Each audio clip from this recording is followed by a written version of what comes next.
నమస్తే, welcome to ఐట్రిప్. మోకాల నొప్పి అని హాస్పిటల్కి వెళ్ళంగానే అక్కడ నుంచే మొదలవుతుంది మనకు వేలల్లో ఖర్చు. కానీ రూపాయి ఖర్చు లేకుండా మనం మోకాల నొప్పులను తగ్గించుకోవచ్చు అని మీకు తెలుసా? ఎగ్జాక్ట్లీ అండి. దీని గురించి మాట్లాడడానికి మనతో పాటు ఉన్నారు ప్రముఖ ఆయుర్వేద వైద్య నిపుణులు డాక్టర్ చిట్టిబొట్ల మధుసూదన్ శర్మ గారు. అయితే రూపాయి ఖర్చు లేకుండా మోకాల నొప్పులను మనం ఎలా కంట్రోల్ చేసుకోవచ్చు అన్నది ఆయన మాటల్లోనే అడిగి తెలుసుకుందాం. నమస్తే సార్. నమస్తే సార్. ఏంటి సార్ మోకాల నొప్పి అని మనం ఏదైనా హాస్పిటల్కి వెళ్తే ఈ టెస్ట్ అని, ఆ టెస్ట్ అని, ఈ మెడిసిన్ అనేసి చాలా రకాల మెడిసిన్స్ వాడేసి వేలల్లో ఖర్చు అయిపోతున్న రోజులు ఇవి. కానీ మీరు అసలు ఖర్చు లేకుండా మోకాల నొప్పుల్ని కంట్రోల్ చేయొచ్చు అనేసి చెప్తున్నారు. అది ఎలా సాధ్యం? ఏంటి మీ దగ్గర ఉన్న చిట్కా?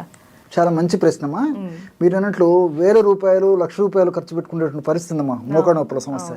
రెండవది, పూర్వకాలము వయస్సు వచ్చినటువంటి వాళ్ళలో ఉండేటువంటి సమస్య అయితే ఈ రోజుల్లో 25 సంవత్సరాల నుంచే చాలా మందిలో మొదలయ్యేటువంటి పరిస్థితి ఏర్పడుతుందమ్మా. దీనికి 1,00,000 కారణాలు. మరి ఈ మోకాళ్ళ నొప్పుల సమస్యకి ఖర్చు లేని వైద్యాలు చాలా చాలా ఉన్నాయమ్మా. ఇప్పుడు ఒక వైద్యం గురించి చెప్తాను చూడమ్మా. పైసా అంటే పైసా ఖర్చు అక్కర్లేదమ్మా. చాలా చక్కటి ప్రయోజనం చేకూరుతుంది. కేవలం అవగాహన కలిగి ఉంటే చాలు. దీనిలో ఎలాంటి సైడ్ ఎఫెక్ట్స్ ఉండవు, అన్ని సైడ్ బెనిఫిట్స్ కూడా ఉంటాయమ్మా. అవి కూడా నేను చెప్తాను. రోజు ఒక్కసారి మా సమస్య తీవ్రంగా ఉంటే రోజు 2 సార్లు కూడా ఈ యొక్క ఔషధాన్ని వాడుకోవచ్చు. సమస్య కొద్దిగా ఉంటే జస్ట్ ఒక్కసారి సరిపోతుందమ్మా. ఉదయం పరిగడుపున వాడుకోవచ్చు, లేకపోతే రాత్రి పడుకునేటప్పుడు వాడుకోవచ్చు. లేకపోతే సమస్యకి ఎక్కువగా ఉంటే కొన్నాళ్ళ పాటు 2 టైమ్స్ వాడేసేసి తర్వాత ఒక్కసారి వాడుకున్నా సరిపోతుందమ్మా. మన చాయిస్ అది కూడా. సో ఎలాగంటే అమ్మా, ఒక 250 ml వాటర్ తీసుకోవాలమ్మా.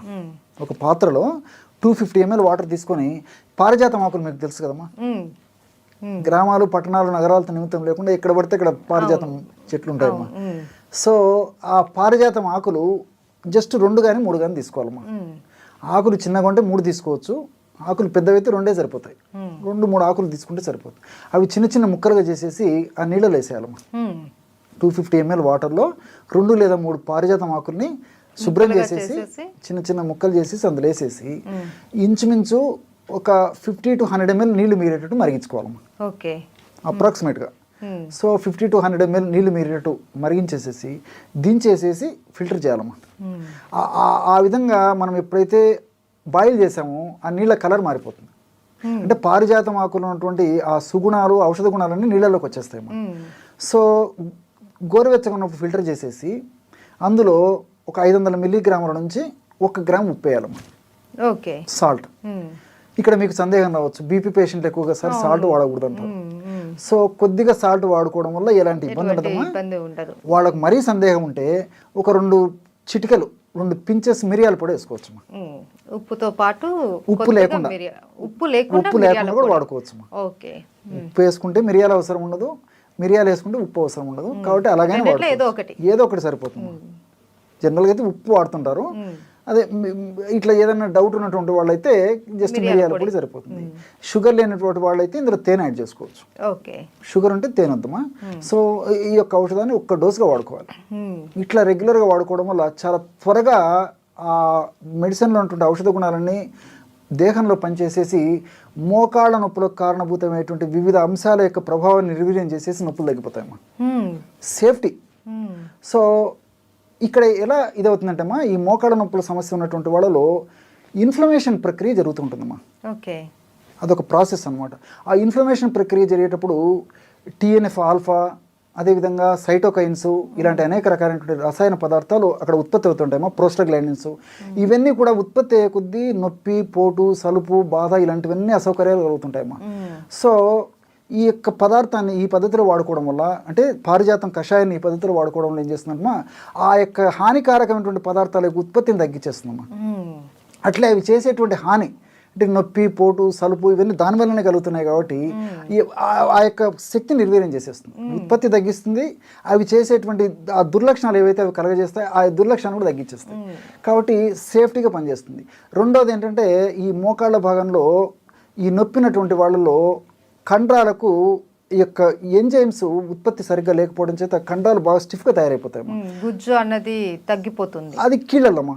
ఈ మోకాళ్ళ భాగంలో కండరాలలో ఈ ఎంజైమ్ సరిగ్గా సరిగా ఉత్పత్తి కాకపోవడం వల్ల ఎంజైమ్స్ ఈ మజిల్స్ సరిగ్గా రిలాక్స్ కాలేవు, గట్టిగా పట్టేసి ఉంటుంది అన్నమాట. దానివల్ల బాధ ఉంటుంది. సో దాన్ని తగ్గించేటువంటి పరిస్థితి ఈ యొక్క పారిజాతం కషాయం చేస్తున్నాము.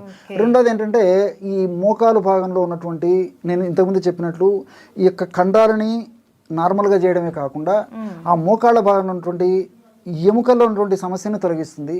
అదేవిధంగా రెండు ఎముకల మధ్యలో ఉన్నటువంటి ఆ కీళ్ళలో ఉన్నటువంటి సమస్యను తొలగిస్తుంది. అంతేకాకుండా గుజ్జును బాగా ఉత్పత్తి చేసేందుకు ఇది ఉపయోగపడుతుంది. గుజ్జు త్వరగా అరగకుండా ఉండేందుకు ఇది ఉపయోగపడుతుంది. అదేవిధంగా గుజ్జు ఇంతకుముందు చెప్పినట్టు చక్కగా ప్రొడ్యూస్ అయ్యేందుకమ్మా మోకాళ్ళ భాగంలో. అట్నే కార్టిలేజ్ అనేటువంటి మృదులాస్తి ఉంటుందమ్మా ఆ రెండు ఎముకల మధ్యలో. ఆ కార్టిలేజ్ని కూడా బాగా రక్షించేందుకు ఉపయోగపడుతుందమ్మా. దీనివల్ల మల్టిపుల్ బెనిఫిట్స్ ఉన్నాయి, చాలా బెనిఫిట్స్ ఉన్నాయి. మోకాలకు సంబంధించిన ప్రతి ప్రాబ్లం మనకు క్లియర్ అయిపోయింది. రెండోది ఏంటంటే ఆధునికంగా మనం ఆలోచించినప్పటికమ్మా ఇందులో ఆస్పిరిన్ లాంటి ఒక పదార్థం ఉందమ్మా, మిథైల్ సాలిసిలేట్ అని చెప్పి చెప్తుంటారు సర్వసాధారణంగా. ఈ ఆస్పిరిన్ లాంటి పదార్థము ఈ యొక్క కషాయంలో అంటే ఈ పారిజాతం ఆకులో ఉంటుంది కాబట్టి ఆ ఆస్పిరిన్ సర్వసాధారణంగా నొప్పులు తగ్గేదానికి వాడుతుంటారు అనమాట. NSAID అంటారు అనమాట, non steroidal anti inflammatory drugs అని చెప్పేసి ఆధునికంగా ఇంగ్లీష్ వైద్యంలో వాడుతుంటారు అన్నమాట. సో ఈ ఆస్పిరిన్ లాంటి పదార్థము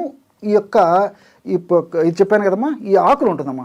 సో ఆకులు మనం కషాయ రూపంలో ఇవి వాడుకుంటున్నాం కాబట్టి ఈ కషాయంలో కూడా ఆ యొక్క కెమికల్ వస్తుంది కాబట్టి నొప్పి తగ్గేందుకు ఉపయోగపడుతుంది.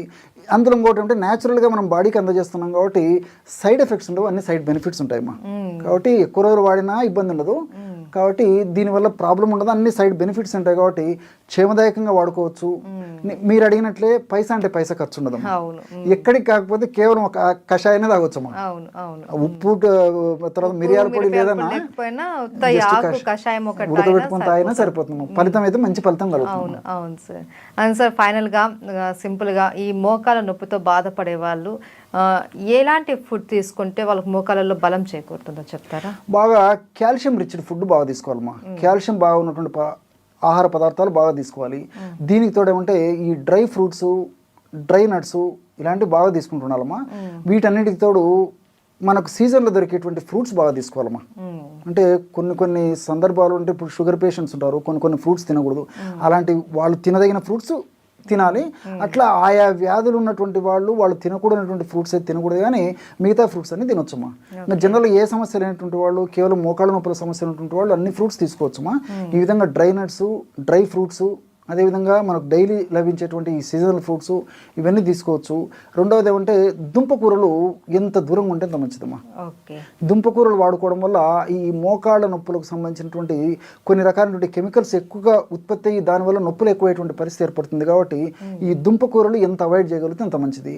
అదేవిధంగా చన్నీళ్ళు కూడా పనికిరావమ్మా. నార్మల్ టెంపరేచర్ ఉన్నటువంటి వాటర్ తాగుతుండాలి, కానీ ఇలాంటి వాళ్ళు ఈ చన్నీళ్ళు, తర్వాత ఈ ఐస్ వాటర్, కోల్డ్ వాటర్ ఇవి తాగడం వల్ల కూడా నొప్పులు ఒక పట్టాన తగ్గవు, సమస్య మరింత జటిలమైనటువంటి పరిస్థితి ఏర్పడుతుంది. వీటన్నిటితో ఏమంటే ప్రకృతి సిద్ధంగా, సహసిద్ధంగా లభించేటువంటి పదార్థాలను ఎక్కువ తీసుకోవడం మంచిదమ్మా. అంటే మనం ఉడకబెట్టడము, వేయించడము, ఫ్రై చేయడము అంటే ఇలాంటి ఇవన్నీ కాకుండా రోజు మనం తీసుకునేటువంటి ఆహార పదార్థంలో కనీసము 40% వరకైనా న్యాచురల్ ఫుడ్ తీసుకోవడం వల్ల ఈ యొక్క సమస్యకు చాలా చక్కటి పరిష్కారం దొరుకుతుందమ్మా. ఈ ఆకుకూరలు తీసుకోవచ్చు, కూరగాయలు తీసుకోవచ్చు. ఆకుకూరల్లో కూడా పుష్కలంగా ఉంటుందమ్మా. ఈ మోకాళ్ళు పోషణకు ఉపయోగపడేటువంటి అనేక రకాలైనటువంటి సూక్ష్మ పోషకాలు కూడా చాలా ఉంటాయి కాబట్టి ఈ ఆకుకూరలు తీసుకోవచ్చు, కూరగాయలు తీసుకోవచ్చు. నేను ఇంతకుముందు చెప్పినట్లు పళ్ళు తీసుకోవచ్చు. వీటన్నిటిలో కూడా ఫైబర్ ఉంటుంది. ఫైబర్ కూడా ప్రత్యక్షంగా పరోక్షంగా మోకాళ్ళ నొప్పులకు ఉపయోగపడుతుందమ్మా. కాబట్టి ఇలాంటి ఆహార పదార్థాలు తీసుకోవడం వల్ల మోకాళ్ళ నొప్పుల సమస్య త్వరగా తగ్గిపోతుంది. ఒకవేళ సమస్య లేకున్నటువంటి వాళ్ళకైతే ఆ సమస్య అంత చిన్న వయసులో రాకుండా కూడా ఉంటాయమ్మా. Thank you so much sir. నమస్తే.